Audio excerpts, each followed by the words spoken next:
Welcome back mga kabayan! Nagbabalik po muli ang inyong lingkod upang magbigay sa inyo ng mga bago at nagbabagang mga balita.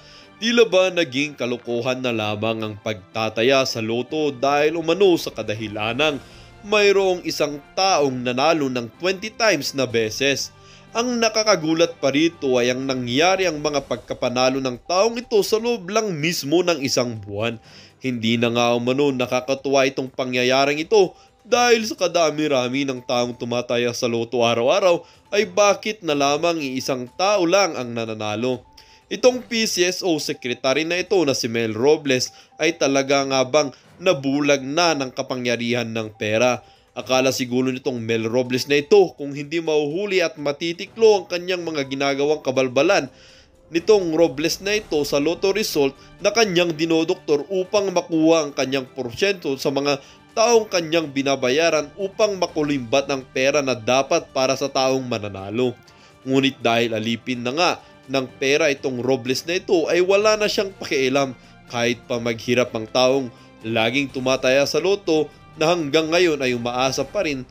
Rafi Tulfo, pakunwari pa umanong binubulgar ang mga kabalbalan na ginagawa nitong Mel Robles na ito kahit na alam naman na ng lahat ng taong bayan na binabayaran din siya ni PCSO Secretary na si Mel Robles ng 1 bilyon. Well, para nga sa buong impormasyon ay panoorin na lamang ang buong video. At kung bago ka pa lamang sa aking channel, huwag kakalimutang mag-subscribe, pindutin ang notification bell at piliin ang all upang laging maging updated sa mga bago at nagbabagang mga balita.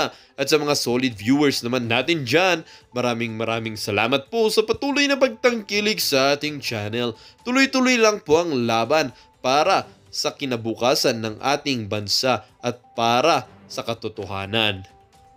Kinakailangan may collaborative witness pa rin. Yung meron pong nagpapatunay na tama yung sinasabi nitong witness na to. Kaya po si Las Cañas, kahit na ano sabihin niya, mahirapan po yan sa korte kasi wala naman nagko-collaborate. O, balik po tayo dito.